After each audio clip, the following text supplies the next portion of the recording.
¿Qué tan importante es conocer los disparadores emocionales que hacen que un usuario compre un producto o compre otro? La verdad que es algo básico, ¿no? Y es una parte del marketing muy importante, ya que será decisiva a la hora de convertir a un usuario a cliente.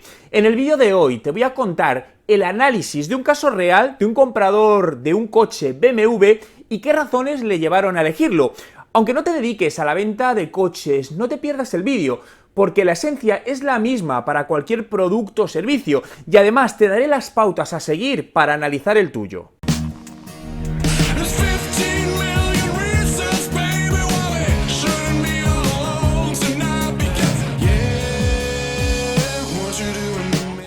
¿Qué tal? Mi nombre es Juan Merodio y bienvenido a un nuevo vídeo. Si es tu primera vez y quieres aprender todos los trucos sobre marketing digital y cómo ser un emprendedor de éxito, suscríbete a mi canal. Pero antes de comenzar, quería en primer lugar agradecer a la marca de zapatillas Muroeche pues haberme enviado estas zapatillas, pero es que además va muy en línea al vídeo que estoy haciendo hoy, ¿no? De las motivaciones a la hora de comprar, porque realmente estas zapatillas son unas zapatillas donde el hashtag que siguen es Do the Future, ¿no? Son las que definen las zapatillas del futuro, y lo interesante es que están creadas en base al conocimiento de los usuarios, sus motivaciones, absolutamente todo, y lo han estudiado, y como decían, ¿no?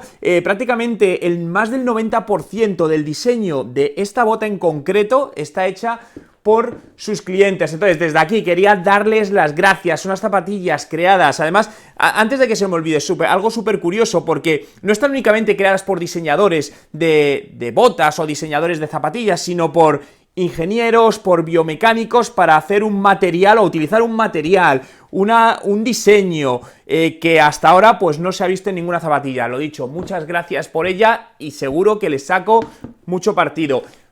Muroeche, os dejo el enlace a su web en la descripción de este vídeo. Ahora vamos ya al análisis de qué hace a un usuario comprar determinado producto frente a otro de la competencia.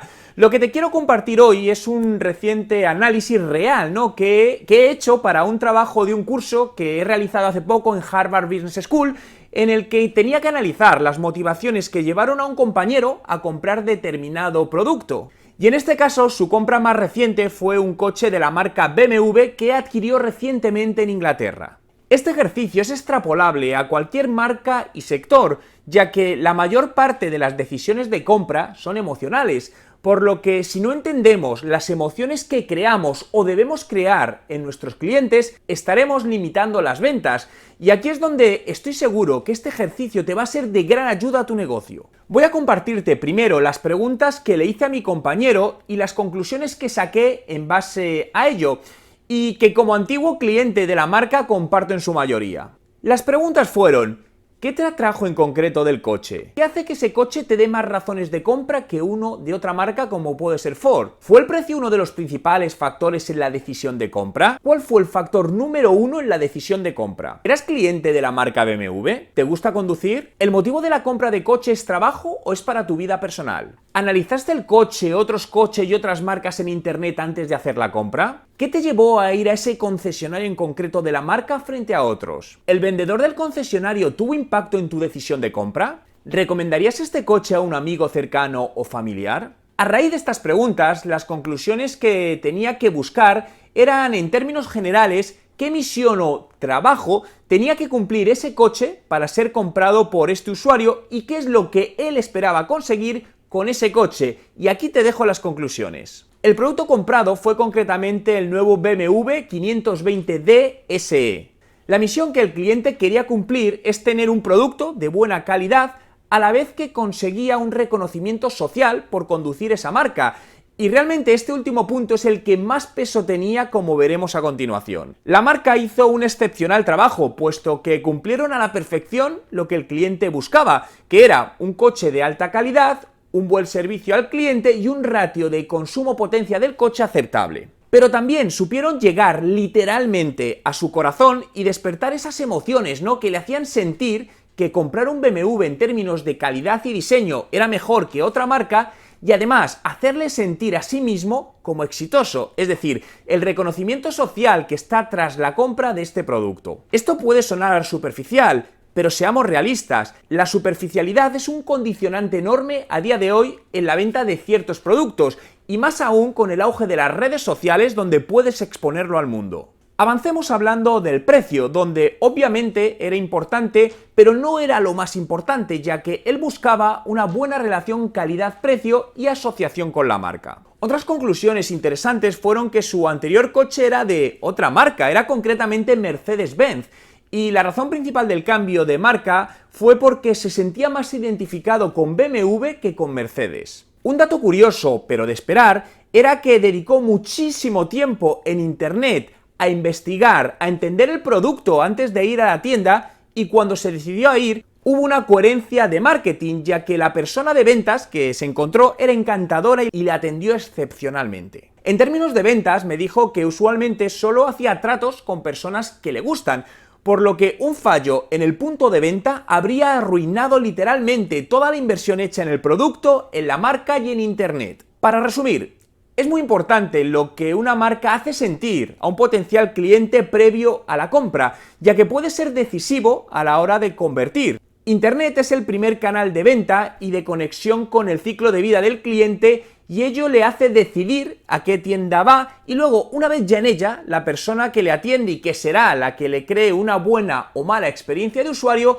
será clave en el cierre o no de la venta. Sí me gustaría complementar algo que mejoraría en este proceso, y es que trabajaría más por humanizar el canal digital, ¿no? Es decir, Internet, usando por ejemplo videochats en la web con el fin de mejorar la atracción de potenciales clientes y hacerles sentir todavía mejor y convencerles antes de que nos visiten en la tienda. Te quiero dejar una serie de preguntas que puedes usar como base para analizar tu producto o servicio y conocer cuáles son tus disparadores emocionales, ¿no? Estas preguntas las encontrarás en la descripción de este vídeo. Mi recomendación ahí es que al final te asocies con alguien que complemente tus carencias. Es decir, si no eres bueno en tecnología, o no porque no seas bueno, sino porque tus conocimientos están en otro área, como son las ventas, realmente cuando necesitas la parte de marketing digital, mi recomendación es que te asocies con alguien que sepa de ello. El gran error que cometen muchísimos emprendedores es intentar hacerlo ellos todo, sin ser expertos en todo, porque no se puede ser experto en todo, ¿no?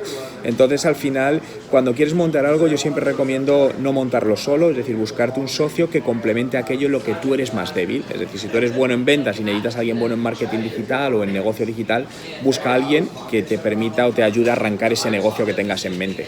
Eso es complicado realmente, porque no hay ningún sitio así. Al final yo creo que lo mejor es intentar acudir a la mayor parte de eventos que haya, es decir, a lo largo del mundo, no sé concretamente en tu ciudad, pero se suelen hacer muchos eventos de emprendedores donde va gente con ideas, y ahí al final con el networking, conociendo a gente, pues de repente conoces a alguien que tiene una idea y está buscando a alguien, porque hay muchos casos, por ejemplo, que hay gente que son desarrolladores, que son muy buenos desarrollando, imagínate, tienen una idea de una app, pero no son buenos vendiendo, y a lo mejor están buscando a gente, y ahí es la manera. Al final yo no creo que haya una plataforma digital para buscar esto, sino al final es eso, es hacer networking y llegar a un momento en que conozcas a alguien que pueda encajar contigo en esa parte. Hay muy buenas agencias y compañías de marketing digital. La única diferencia es el dinero que dispongas. Es decir, si tienes dinero para pagar a una compañía de marketing digital y quieres ser tu socio al 100% de la compañía, de la idea que montes, perfecto. Normalmente cuando la gente se asocia con alguien es por dos cosas, porque necesita conocimientos, alguien que sepa de algo que él no sabe, o porque no dispone de dinero para pagar a esa persona y el dinero se cambia por tiempo. Básicamente es eso. Es decir, si tú a lo mejor dices, oye, yo tengo una idea, pero yo puedo asumir un coste, no sé, lo que puedas, imagínate, $2.000 al mes en una agencia de marketing. Perfecto, vale, pues si puedes pagarlo y prefieres pagarlo, es otra opción. Ambas opciones son válidas. A la vista de los resultados de este análisis de la compra de un coche BMW, quiero conocer tu opinión, por lo que déjame en los comentarios con el hashtag BMW. ¿Conoces las emociones que creas con tu negocio y sus productos o servicios en tus potenciales clientes y clientes? ¿Crees que es necesario conocerlas? Entre todos los comentarios de los vídeos del mes sortearé mi curso online de estrategia de marketing digital. Si te ha gustado este vídeo y quieres que siga haciendo más vídeos como este, dale a me gusta y suscríbete a mi canal. From your head down to your butt. I'm like Tyson. Ooh.